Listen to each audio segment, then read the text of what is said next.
جب قافلہ مصر کی طرف رواں دواں تھا تو شدید گرمی تھی۔ تپتے صحرا میں سانس لینا مشکل ہو رہا تھا۔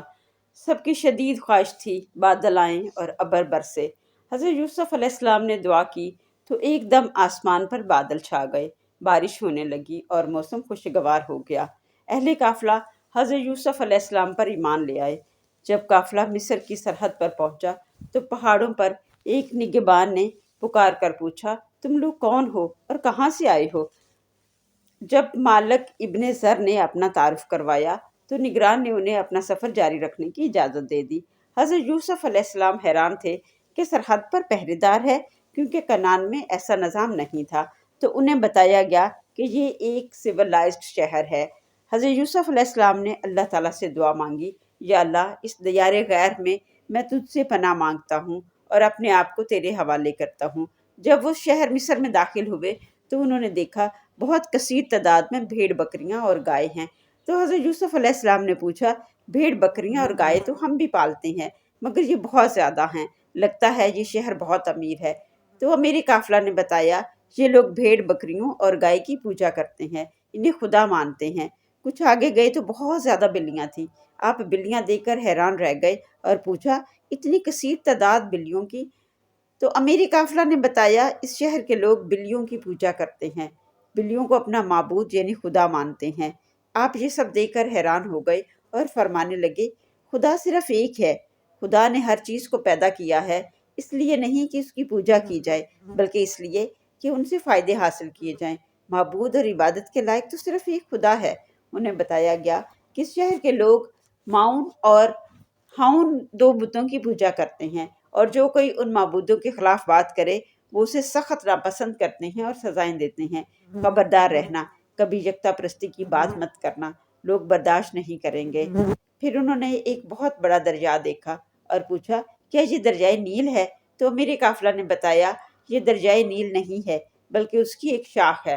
دریائے نیل کو مقدس سمجھا جاتا ہے، کیونکہ اس شہر کی تمام ترقی کا دار و مدار اسی دریائے نیل پر ہے، اور یہ دریا شمال سے گزرتا ہوا بحر روم میں جا گرتا ہے۔ شمال سے جنوب تک تمام ترقی کا دار و مدار اس دریائے نیل پر ہے۔ یہ وہ جگہ ہے یہاں سے دریائے نیل مختلف شاخوں میں تقسیم ہو جاتا ہے۔ امیری قافلہ نے بتایا، اب ہم احرام مصر میں داخل ہوں گے۔ یہاں ہر طرف بڑے بڑے احرام ہیں اور بت خانے ہیں۔ احرام مصر میں ہاؤن اور ماؤن کو معبود سمجھا جاتا ہے۔ جب وہ شہر میں داخل ہوئے تو یوسف علیہ السلام یہ دیکھ کر حیران رہ گئے کہ شہر کے دروازوں پر بڑے بڑے بت نصب تھے، جن میں جانوروں کی شکل کے بت بھی شامل تھے۔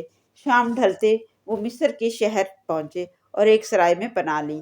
سب آرام کر رہے تھے اور حضرت یوسف علیہ السلام ذکر الہی میں مصروف تھے۔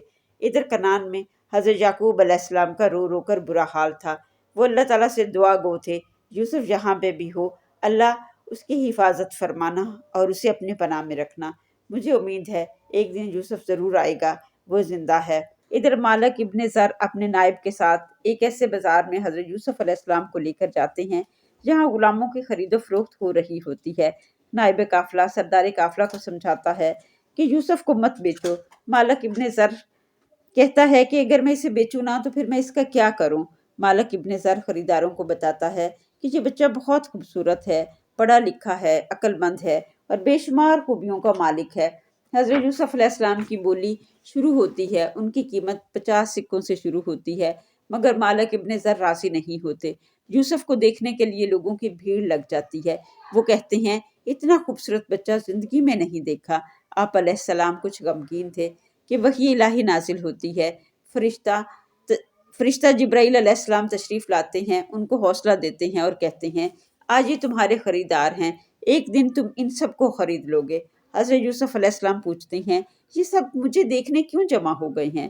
فرشتے نے انہیں بتایا، اللہ تعالیٰ نے سب کو خوبصورتی عطا کی ہے، یہ لوگ اپنے اندر کی خوبصورتی کو نہیں دیکھتے۔ یہ لوگ یوسف کی حقیقت کو اپنے اندر دیکھنے کے لیے جمع ہوئے ہیں۔ آپ رنجیدہ مت ہوں، اندرونی خوبصورتی کو دیکھنے کے لیے بصیرت کی ضرورت ہوتی ہے، جو ان کے پاس نہیں ہے۔ یوسف علیہ السلام کی قیمت بڑھتی جا رہی ہے، 50 سکوں سے شروع ہو کر 1000 سکوں تک پہنچ جاتی ہے۔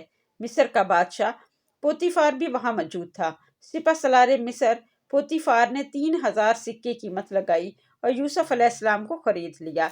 جب پوتیفار حضرت یوسف علیہ السلام کو لے کر اپنے محل پہنچا تو وسیع و عریض خوبصورت محل دیکھ کر یوسف علیہ السلام حیران بھی تھے اور خوش بھی۔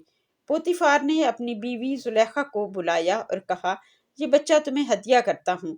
زلیخا حضرت یوسف علیہ السلام کو دیکھ کر کہنے لگی، لگتا ہے میں نے اسے کہیں دیکھا ہے، عالم خواب میں یا کہیں اور، یہ آشنا سا چہرہ ہے۔ زلیخا بچے کی خوبصورتی کی بہت تعریف کرتی ہے اور اپنے خامند کی بھی تعریف کرتی ہے اور اس کا شکریہ ادا کرتی ہے کہ آپ نے اتنا نایاب تحفہ میرے لیے خریدا ہے۔ پھر یوسف علیہ السلام سے اس کا نام پوچھتی ہے۔ جب یوسف نے بتایا میرا نام یوسف ہے تو کہنے لگی، یوسف ایرانی یا عبرانی نام ہے، اس کا مصری نام ہونا چاہیے۔ لہٰذا انہوں نے یوسف کو یوسارسیف کا نام دیا، جسے یوسف نے بخوشی قبول کر لیا۔ اب بادشاہ مصر کے محل میں حضرت یوسف علیہ السلام کے ساتھ کیا سلوک کیا جاتا ہے؟ کیا انہیں غلاموں کی طرح رکھا جاتا ہے یا انہیں کوئی خاص عزت اور مقام عطا کیا جاتا ہے؟ اور زلیخا ان کے ساتھ کیسا سلوک کرتی ہے؟ یہ سب جاننے کے لیے ہماری نیکسٹ ایپیسوڈ کا انتظار کریں اور ہمارے چینل کو سبسکرائب کریں، اسے زیادہ سے زیادہ شیئر کریں۔ اسلامک نالج کو زیادہ سے زیادہ شیئر کرنے سے آپ کے اپنے نامہ اعمال میں اضافہ ہوگا۔ صدق اللہ العظیم۔